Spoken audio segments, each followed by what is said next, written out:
Before we begin, here's something you need to know. Sometimes the people you love the most are the ones who teach you how to live without them. They smile to your face while slowly erasing you from their lives. And when you finally see the truth, it's too late to be the same person again. This is the story of how I stopped being invisible and started being free. Tell me where you're watching from, and don't forget to subscribe for more real-life stories like this. My name is Margaret Whitmore. I'm 74 years old, and until not long ago, I believed I had done everything right. I raised a daughter while working full-time at the county library. I buried my husband 12 years ago and never remarried. I dedicated myself fully to my family, especially after my daughter Susan's divorce left her with 2 kids and a house she couldn't afford.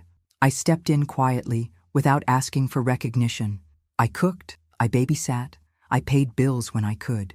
I did what mothers do, what grandmothers do, what women like me have done for generations without applause. Haley, my oldest granddaughter, used to sit on my lap and ask me to tell her fairy tales. She'd braid my thinning gray hair and say I looked like a queen.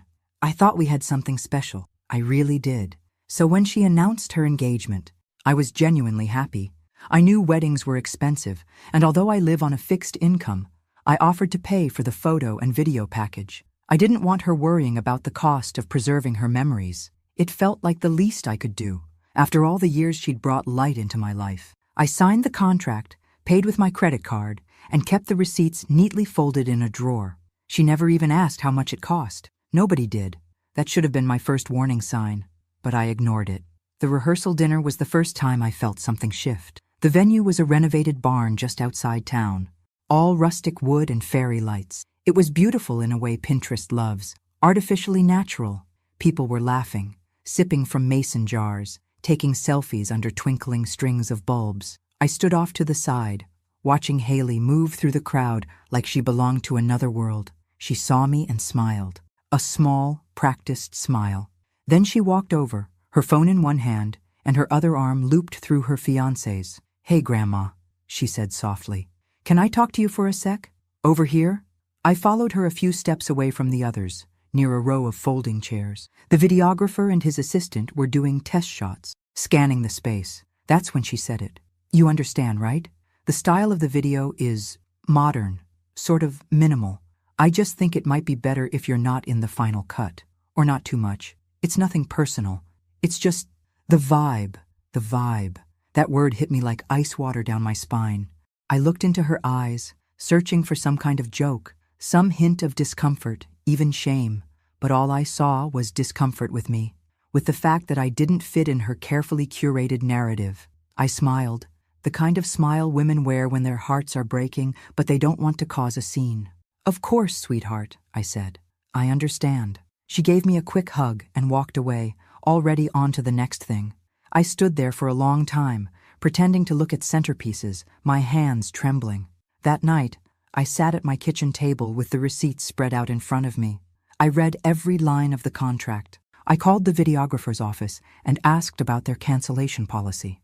They were polite, even sympathetic. The service hadn't been performed yet. Canceling now was well within the agreement. I wouldn't get everything back, but most of it. Enough. I hung up the phone and looked around my empty living room.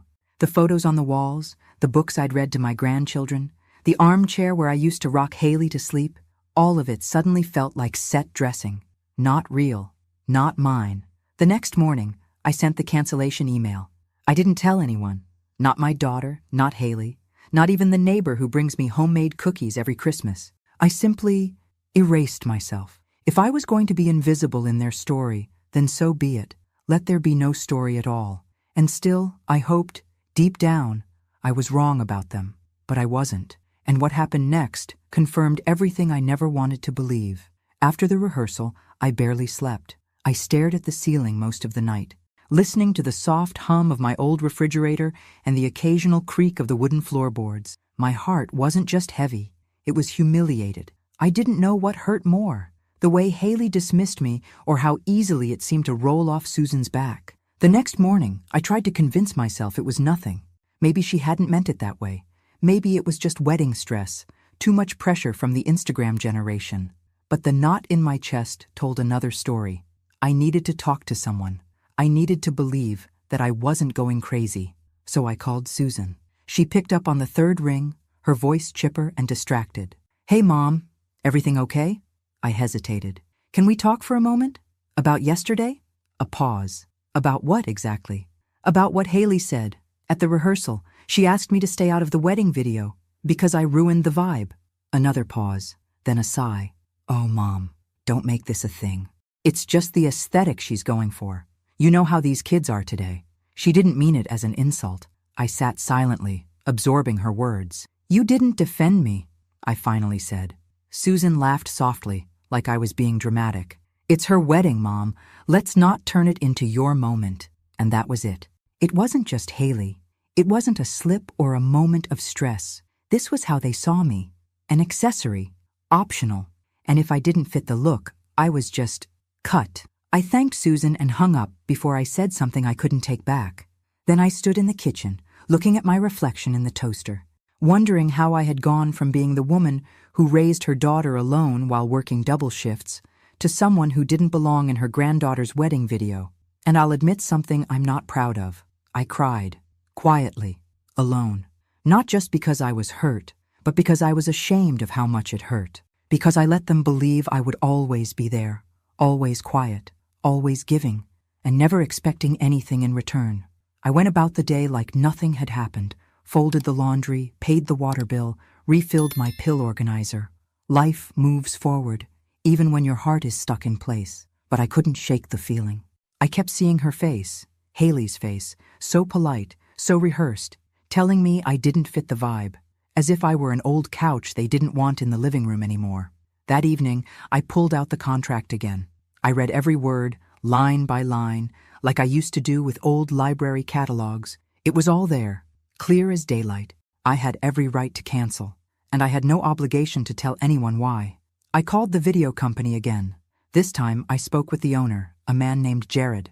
He remembered me immediately and said he understood completely. Business is business. I canceled politely, firmly, and got the confirmation email minutes later. The refund would be processed within 5 to 7 days. When the call ended, I sat in silence. It wasn't revenge. Not really. I didn't want to hurt them. I just didn't want to be part of a story where I was only welcome when silent, smiling, and out of the frame. The morning of the wedding arrived with sunshine and soft wind. I put on a pale blue dress. The one Haley once told me made me look classy. I wore the pearl earrings my husband gave me on our last anniversary before he passed. I brushed my hair, applied some lipstick. I looked like myself, like the Margaret I'd always been. I arrived at the venue on time, hugged some of the guests, and took my seat in the back row. No one mentioned the cameras. No one noticed their absence, at least not at first. The ceremony was beautiful. Haley cried. Her new husband beamed. People clapped and threw flower petals. And I sat there, a quiet ghost in their perfect picture, knowing there would be no photos to prove I was ever there. But I was. I was there, and I was watching everything. The day after the wedding, I woke up early. Habit, I suppose. For 74 years, life has trained me to rise before the sun. I stood at the window with my coffee, watching the light creep across the yard. The bird feeder needed refilling. The roses needed trimming. The world moved on, indifferent to what had happened. I sat at the table, thinking maybe, just maybe, no one had noticed. Maybe they assumed the videographers were somewhere else, out of sight, doing their work quietly. That hope didn't last long. Around 9 a.m., my phone rang. It was Haley. I answered, already knowing her voice wouldn't be kind. "Grandma," she snapped, not even trying to sound polite. "What did you do?" My chest tightened. "Good morning to you too, sweetheart. Don't play dumb. Where were the cameras yesterday? Why isn't there a single professional photo from the ceremony?" There it was. "I canceled the contract," I said evenly. "I paid for it. I had the right." "You... what?" Her voice cracked. "You canceled the whole photo and video team? Why would you do that?" "You told me not to be in the video, Haley," I said. "You said I didn't match the vibe. I figured I shouldn't ruin it for anyone." There was silence on the other end, thick and burning. I could hear her breathing hard, the kind of breath that comes from someone used to control and suddenly realizing they've lost it. "You ruined everything," she whispered. "Everything. This was the most important day of my life. I closed my eyes. You told me I didn't belong in it. You're so selfish, she hissed, and hung up. I stared at the phone for a long time after that. I knew the fallout was coming, but I didn't expect it to be so instant, so venomous. It wasn't just disappointment. It was hate from someone I loved more than words. By the afternoon, Susan called. Her tone was colder than winter. What the hell were you thinking? Mom? I was thinking I didn't want to spend thousands of dollars to be excluded. You did this to punish her. Admit it. I swallowed hard. I did it to respect her wishes. She didn't want me to be seen, so I made sure I wouldn't be. You're unbelievable, she said. All these years we've taken care of you. I cut her off. Taken care of me? Susan, I've paid your rent more times than I can count. I watched your kids so you could go back to work. I paid for braces, sports uniforms, plane tickets, and now this wedding package. I never asked for thanks, but don't pretend you carried me. I carried all of you. There was a stunned silence on her end. I need to go, she finally muttered, and hung up. By the end of the day, Haley had blocked me on Instagram. Susan hadn't returned my texts. Even my younger grandchildren stopped responding to my weekly Sunday messages. I became radioactive. Not a person, just a problem. I tried not to cry. I tried to convince myself it didn't matter. But it did, because all those years I told myself I was loved, that we were a family. They were built on silence, on me saying yes, on me swallowing pain, on me pretending that being ignored was okay. It wasn't okay. It had never been. The days that followed were quiet, oppressively so. No calls, no visits. I didn't hear from anyone, not even neighbors who usually waved. Maybe word had spread. Maybe people were giving me space. What I had now wasn't space. It was erasure. And in that silence, something inside me shifted. For the first time, I asked myself what it would look like to live without them. Not just physically, but emotionally. To stop bending, to stop apologizing for existing.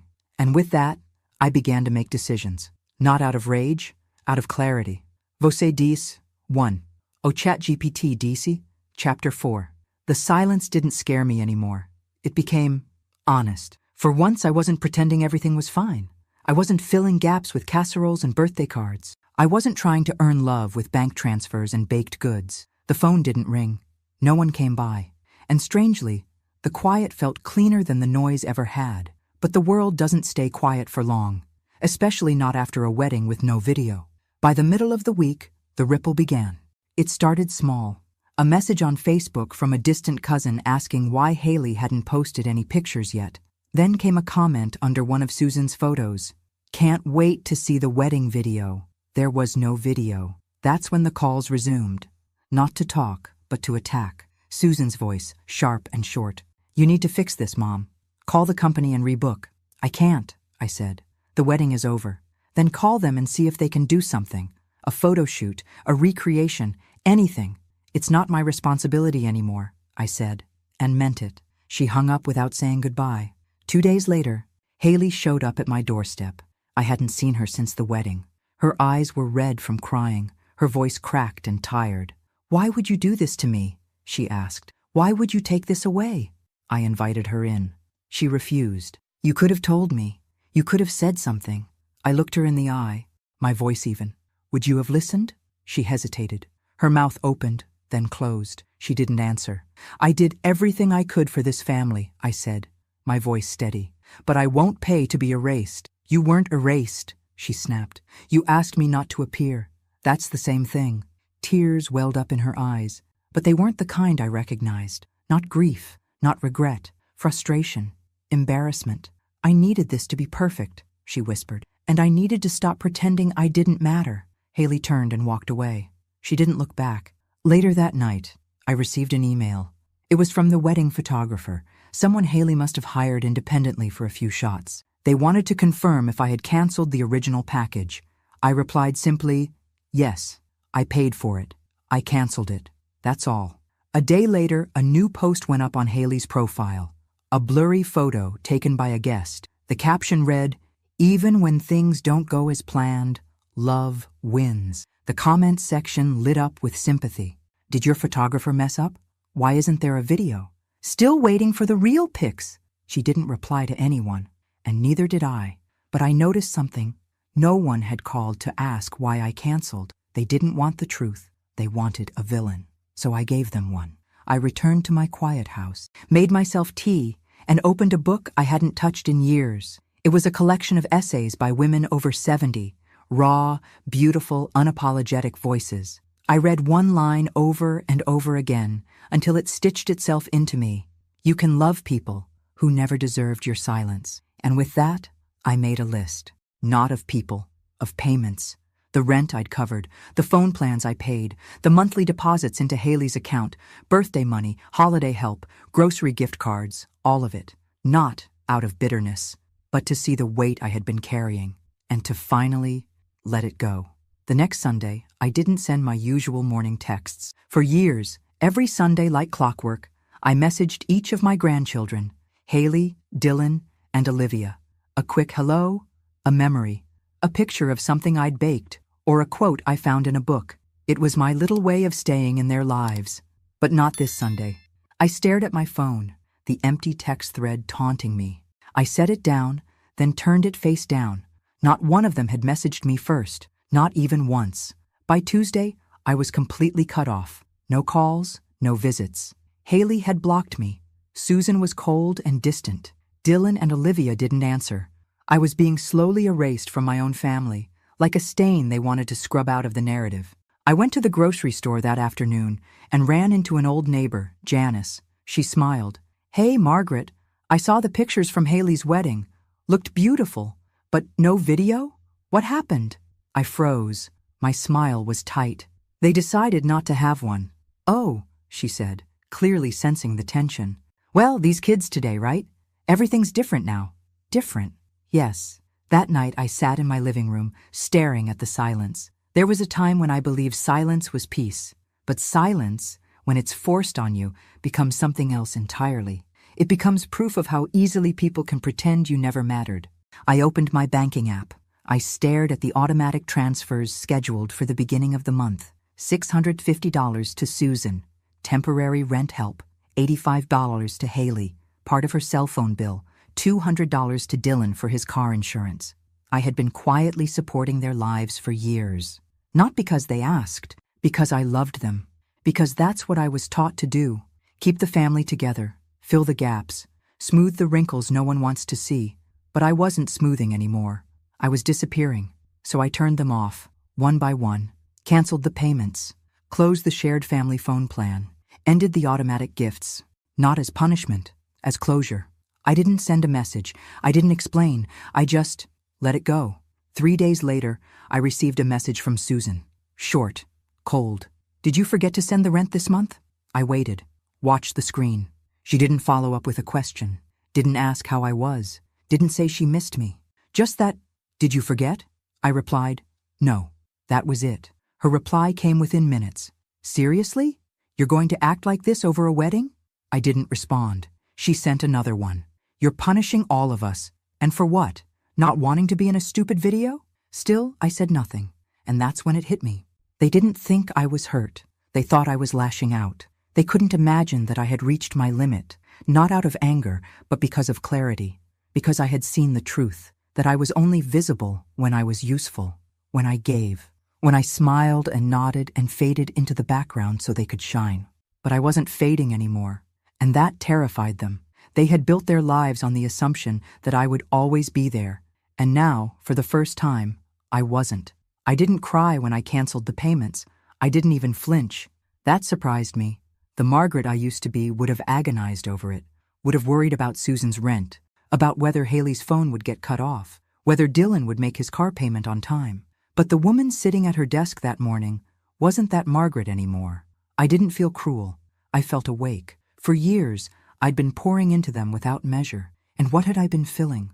A hole that never closed, a thirst that never eased. They never thanked me. Not once. Not truly. And I don't mean the polite thanks, Grandma. I mean the kind of gratitude that makes you feel seen, that says, I know what you've done for me. I know who you are. I never got that. I just got needs. It wasn't long before Susan demanded a lunch. Not invited. Demanded. The text was brief. We need to talk. Tomorrow, 12 p.m., Mason's Diner. Not, are you free? Not, Would you like to talk? Just a directive. I stared at the message, then typed back, okay. I chose to go, not for her, but for myself. The next day I arrived 5 minutes early. As always, Susan showed up 10 minutes late, sunglasses on, no smile. She sat down without saying hello. So this is how you want it now? I looked at her calmly. How I want what? This distance, the cold shoulder, cutting us off. I didn't cut anyone off, I said. I just stopped carrying everyone's weight. She huffed. Mom, this is ridiculous. All this because Haley didn't want you in a video? I leaned in slightly. This isn't about a video. It's about a lifetime of being background support, a wallet, a babysitter, a backup plan. Susan rolled her eyes. That broke me a little. You know what hurts more than anything? I asked quietly. It's not what Haley said. It's that you didn't even blink when she said it. You didn't defend me. You didn't ask her to rethink it. You just let it happen. She was stressed. It was her big day. And I was invisible. Again, she crossed her arms. Maybe you need some space. Maybe it's better if you take some time, away from the family. Until you're ready to move past this. I felt something inside me settle. I nodded. Thank you for saying that. She frowned. Saying what? For making it clear. I stood up, reached into my purse, pulled out a 20, and laid it on the table. For your lunch, I said. Then I walked out, my legs steady, my back straight. She didn't call after me. I didn't look back. That night, I cleaned out a closet I hadn't touched in years. I found an old painting set my husband had bought me once on a whim after I told him I loved the smell of oil paint. I had never opened it. I ran my fingers over the brushes, still wrapped in plastic, still new, and I thought, what else have I put on hold? What parts of myself have I boxed away in favor of being someone else's anchor? So I made a promise to myself that night. I would find out, not to prove anything, not to get anyone back, but because, after 74 years, I was ready to be more than just a role in other people's stories. I didn't expect to feel so light after that lunch. It wasn't happiness. God, no. It wasn't relief either. It was something stranger, like I had been holding my breath for years and didn't even realize it until I finally exhaled. For the first time, I stopped asking myself what I'd done wrong. I started asking what they had done, or more precisely, what they had never done. Respect me. That same week, I walked to the local library. It's not far, just 10 blocks down the road. I hadn't been inside in years. Funny, considering I spent most of my life in places like it. Cataloging, shelving, recommending titles. It was like muscle memory. The smell of paper, the low hum of the air conditioning, the shuffling of pages, it all came rushing back. I signed up for a community book club on Wednesdays and a watercolor class on Saturdays. The woman who ran the painting group, Lisa, was maybe in her mid-60s and had this kind, bohemian energy. She didn't ask what brought me there. She just smiled and handed me a set of brushes. I've seen you around, she said. Glad you came. And just like that, I belonged somewhere. Not because I was related to anyone or needed or useful. Just because I showed up. Susan didn't call after the lunch. Not once. Neither did Haley.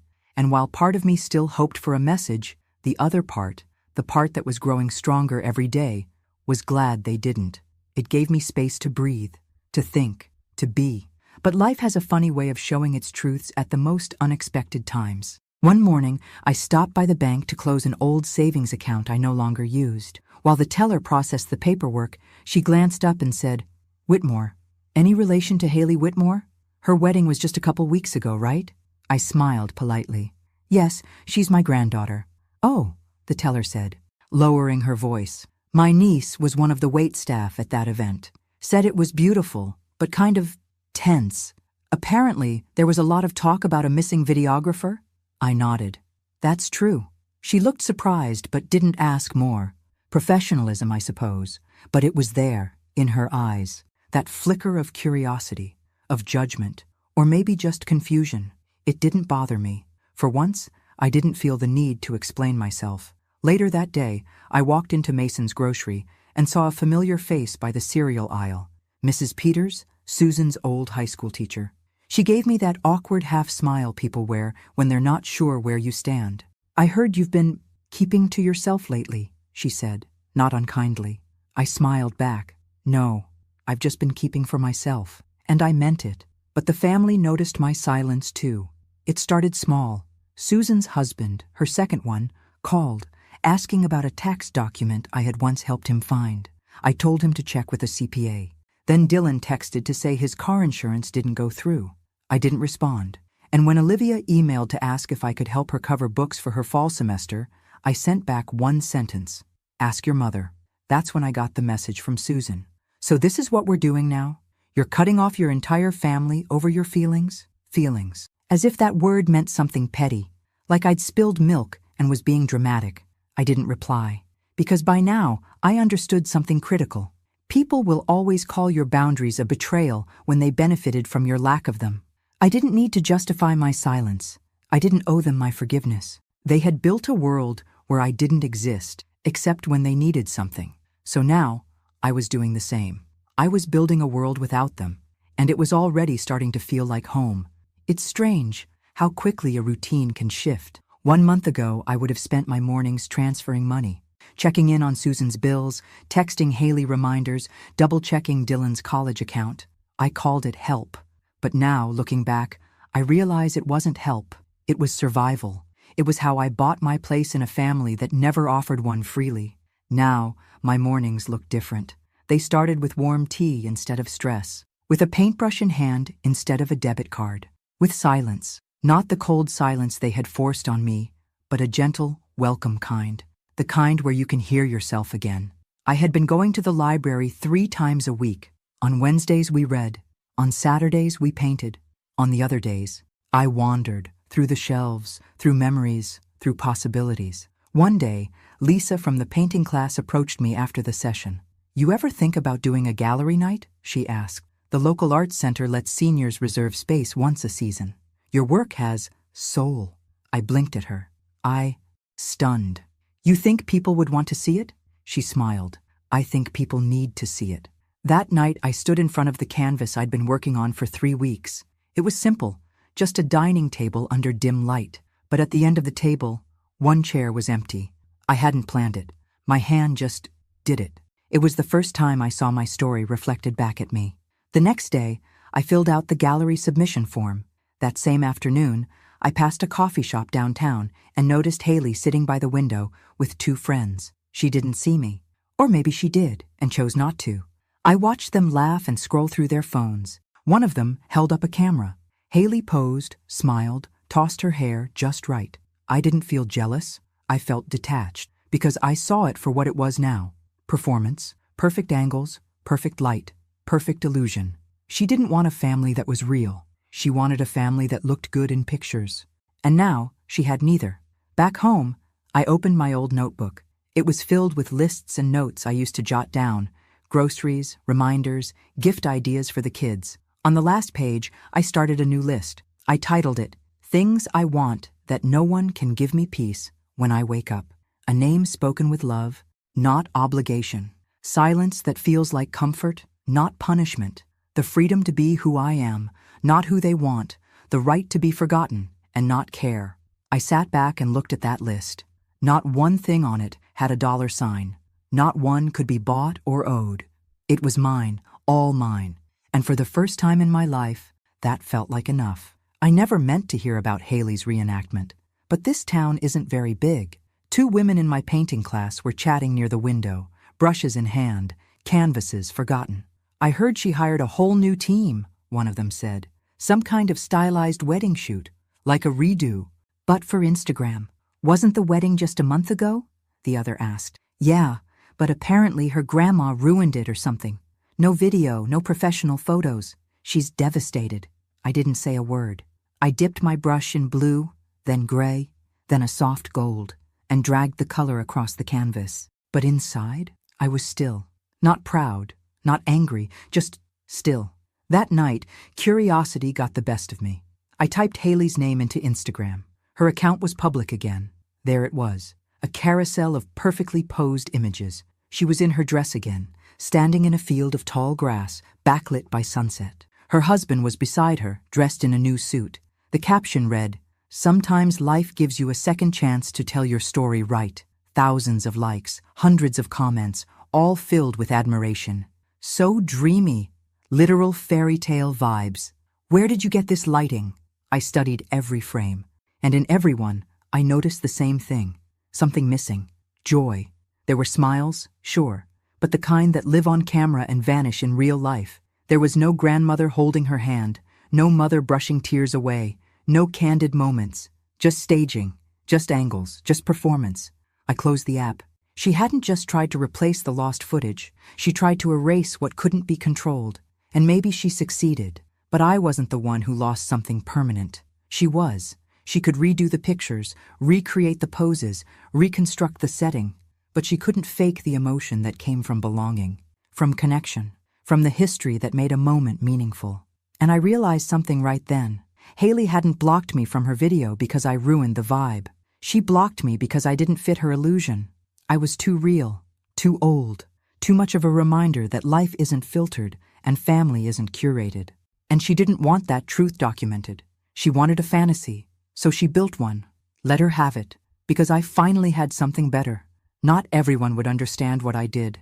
Not everyone needed to. But deep down, I knew. I hadn't ruined her wedding. I had saved myself. It started small.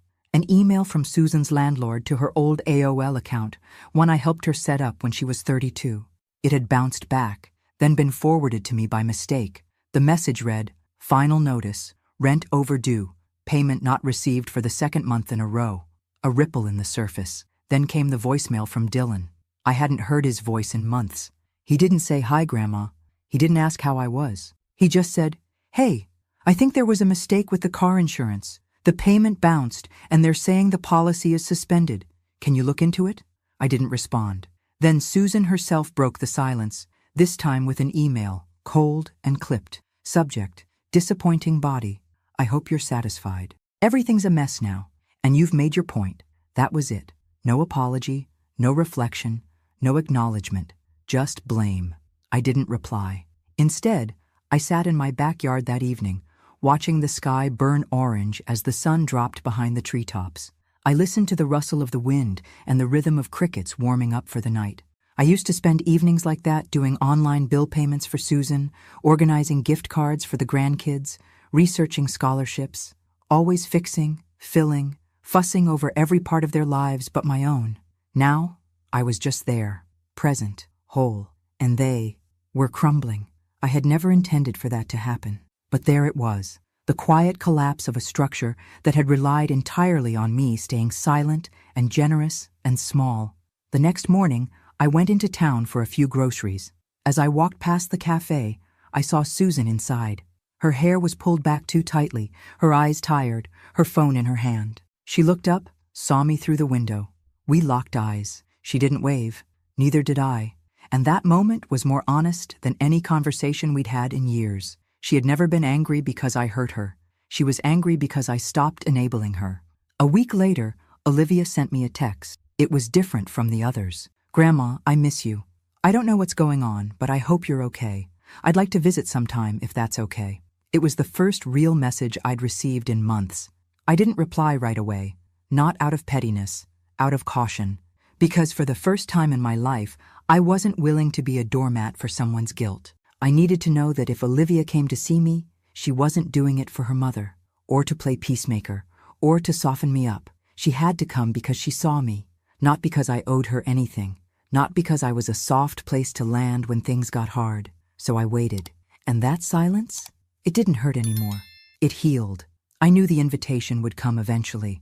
It arrived on a Thursday afternoon in a pale pink envelope, like it had been chosen by a wedding planner. Inside was a card, thick and perfumed, with embossed lettering. "Family lunch, Saturday at 1 p.m. Let's reconnect. We miss you." No names, no apology, no explanation, just branding. I stared at the card for a long time. My first instinct was to cry, not because I was touched, but because they still didn't understand. This wasn't a lunch. It was a strategy, a performance for optics, a staged reunion, something to post about, to tell others that we worked it out like families always do. I could already see the caption in Susan's voice, "Grateful for forgiveness and second chances, family over everything." But they didn't want to rebuild trust. They wanted to rebuild image. I laid the invitation on the table and walked to the kitchen, put the kettle on, watched the steam rise. For days, I thought about it. Should I go? Should I finally speak my piece? Should I look them in the eyes and ask the questions they were too cowardly to ask themselves? But then I remembered the calm I had built, the quiet mornings, the fresh canvas, the taste of tea without bitterness, the way I had started to feel like me again. And I realized that peace wasn't something I was willing to gamble. Not for them. Not for a table I was no longer welcome at unless I brought everything they needed. So on Friday night, I called the number listed on the card. Susan picked up. I could hear chatter in the background. Probably Olivia and Dylan. Maybe Haley too. "Hello?" she said, cautious. "It's me," I said. "Oh," she paused. "I wasn't sure if you'd call. I got your invitation." Another pause. "And? I won't be attending." She inhaled sharply. "Mom, can we just—" "No," I said firmly. "We can't just. That's the problem. You're not ready to listen. You want to repair the story, not the relationship. You want me to be quiet again, useful again, forgiving again. Isn't that what family does?" "Not without honesty," I replied. "Not without accountability." There was silence on the line, so I added, "You don't miss me. You miss the version of me who tolerated everything. That version doesn't live here anymore." I hung up before she could speak. The next morning, I walked to the library. It was gallery day, my first art showing. The community room had been transformed into a small exhibition. My paintings lined the walls, landscapes, quiet moments, scenes from memory. And in the center, on a pedestal under soft light, was the piece I'd kept for last, a ballroom, empty tables, ghosted outlines of guests, and at the end of the frame, a single chair, illuminated, not occupied, not forgotten, seen. People came, strangers mostly, a few friends from class. One woman cried when she saw the ballroom piece. "It's like being uninvited without ever being told," she whispered. "I know that feeling." I nodded. So did I. Near the end of the evening, a little girl walked in with her parents. She stopped in front of the ballroom painting and tilted her head. She looked up at me and asked, "Is that your chair?" I smiled, warmth rising in my chest. "It was," I said softly, "but now I have a whole room." And in that moment, I understood the kind of ending I had written for myself, not loud, not dramatic, not vengeful, but full, complete, mine. It had been weeks since I'd declined their invitation, weeks of quiet, of paintings and books, of tea that didn't need to be rushed. For the first time in my life, I felt grounded, not just in my body, but in my choices, in who I had become, not in who I had been expected to be. I didn't care about the phone calls anymore. I didn't check my inbox obsessively for apologies that would never come. I didn't search through social media to see if Haley had posted some new staged, happy family moment. I didn't need to. What I needed was my own reflection, and I saw it in the piece I had created. The next time I saw Susan, it was on my terms. It happened unexpectedly.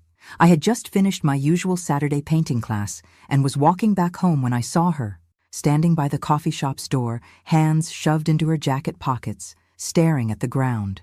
Her face was drawn, tired, like the weight of the world had settled on her shoulders. I stopped at the curb, watching her from a distance. It wasn't that I hadn't thought about her, or the others. It wasn't that I didn't feel something. But I had learned to live without that something ruling me, without their expectations weighing me down. She looked up. Her eyes met mine across the street. For a moment, we just stood there. Neither of us moved. Neither of us called out. Then, slowly, she crossed the street. When she was a few feet away, she stopped, not too close, but not far either. "You're really doing this," she said, her voice soft, a little broken. "Doing what?" I asked. "Living without us." It was a statement, not a question. I felt a pang, but I held it in, like I had learned to hold everything else. "I'm living for myself," I said. "I've been doing that for a while now." I didn't know what it felt like until I stopped being useful to everyone else. She looked at me, eyes filled with something like regret. "Mom, I didn't mean to hurt you. I raised a hand, cutting her off gently. "You didn't hurt me, Susan. You made me see the truth. That was the gift." She blinked, her lips trembling. "I don't know how to fix this, how to fix us." "You don't," I said. "You can't fix something that wasn't broken to begin with. You just need to start being honest with yourself, and with me." I don't know if I can," she admitted. "I don't know what I was supposed to do. I thought I was protecting Haley, making sure she had everything she wanted, and in doing that, I I pushed you away. I stepped closer, closing the gap between us. There was a part of me that wanted to reach out, to hold her, to make it all right again. But there was also a part of me that knew I couldn't. Not yet. Not unless she was ready to see me as I was, fully, completely, without making me fit into the boxes they'd designed for me. Maybe that's where you've been going wrong all along, I said softly. You don't have to protect everyone. Sometimes, you need to protect what's yours. She nodded, her eyes glistening with the weight of things left unsaid. But there was no anger in it anymore, just sadness, and maybe, finally, a little understanding. I'm not going to fix this for you, I said, taking a step back. I'm going to let you figure it out, just like I did. Susan looked down, and for the first time in a long while, I saw her face soften. I'll try, she said. I nodded. That's all you can do. And then I turned to walk away, not with bitterness, but with something closer to peace. I didn't look back, because this time, I was no longer waiting for them to notice me. I had already noticed myself, and for the first time in decades, that was enough. Thanks for listening. Don't forget to subscribe and feel free to share your story in the comments. Your voice matters.